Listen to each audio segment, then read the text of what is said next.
एकता परिषद ने वन भूमि में काबिज आदिवासियों को वन अधिकार पत्र देने की मांग को लेकर कलेक्टर को सौंपा ज्ञापन। दमोह में एकता परिषद के बैनर तले आदिवासियों ने कलेक्टर को ज्ञापन सौंपकर वन अधिकार पत्र देने की मांग की है। आदिवासियों का आरोप है कि वन विभाग द्वारा उनकी जमीन पर नर्सरी लगाई जा रही है और वन अधिकार पत्र नहीं दिया जा रहा है। एकता परिषद के पूर्व राज्य समन्वयक सुजात खान ने बताया कि आदिवासियों ने वन अधिकार कानून के अंतर्गत अपने दावे लगाए थे, लेकिन अभी तक उनकी जांच नहीं की गई है। नायब तहसीलदार के.एल. विश्वकर्मा ने आवश्यक कार्यवाही का आश्वासन दिया है। हम सब जो भाई हैं, ये आदिवासी भाई सबके सब बिलाक पटेरा के महगवाँव कौआ खो गाँव के रहने वाले आदिवासी हैं। ये लोग वनाधिकार कानून के अंतर्गत इन लोगों ने MP वन मित्र पोर्टल में अपने दावा लगाए और उसके पहले भी दावा लगाए, लेकिन दुर्भाग्य देखिए दमोह जिले में वनाधिकार कानून की दुर्दशा को देखिए आप कि आज तक इनके दावों की जो है जांच नहीं की गई। आज भी ये लोग वनाधिकार पत्र प्राप्त करने को, वन भूमि का पट्टा प्राप्त करने के लिए तड़प रहे हैं, जबकि ये वनाधिकार कानून के अंतर्गत पात्र हैं। लेकिन चूंकि इनकी जांच ही जब नहीं हो रही है तो उसका नतीजा आज ये है कि ये ठीक से खेती नहीं कर पा रहे हैं। वन विभाग के लोग जो है लगातार इनको ज़मीन से बेदखल करने का प्रयास कर रहे हैं। यहाँ तक कि कुछ हमारे वर्षों से काबिज आदिवासियों की ज़मीन पर इन लोगों ने नर्सरी भी लगा दी है।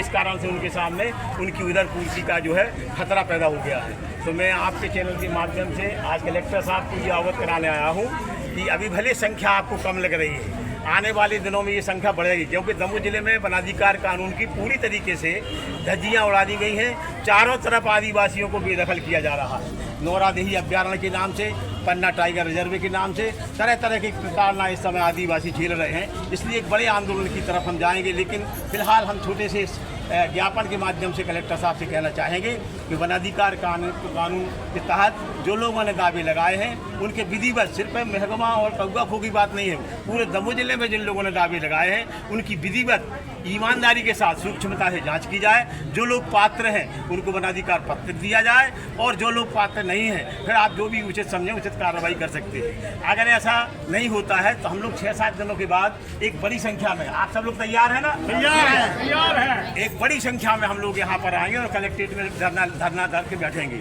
और जब तक नहीं हटेंगे, जब तक कि हमारी मांग का निराकरण नहीं होगा, तो हम लोग चाहते हैं कि हमारे इस अहिंसात्मक तरीके से दिए गए ज्ञापन को गंभीरता से लिया जाए और इनके वनाधिकार कानून का सिर्फ इन्हीं गांवों का नहीं, पूरे जिले में उसका निराकरण ठीक से किया जाए। यही मैं आपसे कहना चाहता हूँ। जय हिंद। इसके पूर्व भी आपने कहीं आवेदन दिया है? इसके पूर्व एक आवेदन नहीं, इसी कलेक्ट्रेट में, इसी जगह पर आप लोगों के माध्यम से कई बार हम लोगों ने बाइट भी दी है, यानी कितने बार ज्ञापन दिया। इसमें जो नोडल एजेंसी है कलेक्टर साहब के अधीन, जो आदिम जाति कल्याण विभाग है, वो पूरी तरीके से सुस्त पड़ा हुआ है। वहाँ उनकी आदिम जाति कल्याण विभाग की संयोजिका, उनका पूरा विभाग जिसको इस कानून का क्रियान्वयन करना है, उनको बिल्कुल भी इसके बारे में ज्ञान नहीं है। बहुत दिक्कतें हैं।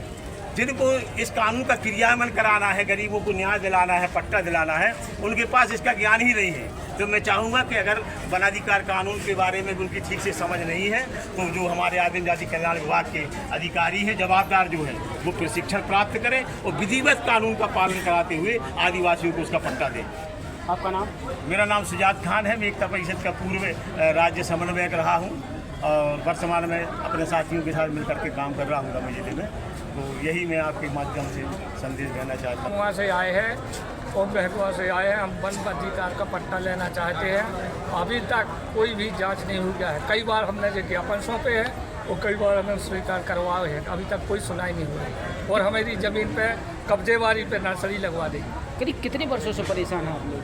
हमारे वही 2005 से लगे इस काम में। किसी ने किसी प्रकार की कोई सुनवाई नहीं की? सुनाई नहीं होती। जाते हैं कहीं पत्र लिख देते हैं तो कोई कब्जा नहीं है। वो कब्जा मौका पे देखो जाए कहाँ को कब्जा करें। जिस जगह आपका कब्जा हटाया जा रहा है कितने समय से रह रहे हैं आप लोग? कब्जा तो अब मैंने जो नर्सरी लगी थी अपने वहाँ कितने समय लग गई थी? 2011 में। 2011 में। उसमें एक भी ना तो आप रहे कितने समय से रहे उस जगह पे? उस जगह पे कई वर्षों से हमारे पुराने पुरखों से करते आए। आप ही आ जा। हमारे जो पुराने बुजुर्ग लोग हैं पहले से। उनकी डिलीट कर देंगे। आप शुरू से बताइए पूरी है।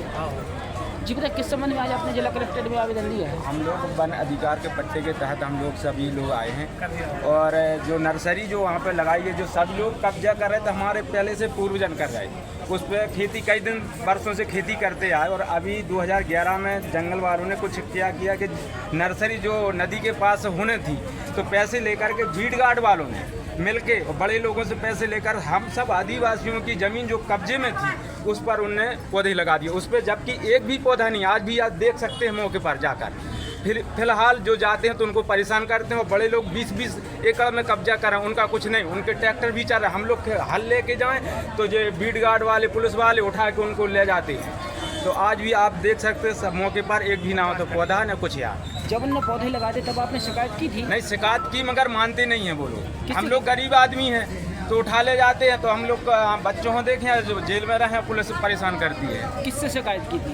यहाँ पे आते हैं तो यहाँ पे करते हैं और अपने पिता पास में दे जाता आवेदन। जैसे कलेक्टर साहब इतने आते तो यहाँ पे दे गए। कलेक्टर साहब के द्वारा आवेदन देने पर कोई कार्रवाई कोई नहीं? कार्रवाई नहीं, आज तक नहीं होती। क्या चाहते हैं आप लोग? अब हम लोग ये चाहते हैं हमारी ज़मीन वापस की जाए और सब लोगों पर खेती करें। आपका नाम कहाँ से आया? निरपत सिंह हमारा नाम है, निरपत सिंह मरकाम, और हम महंगा से आए हैं।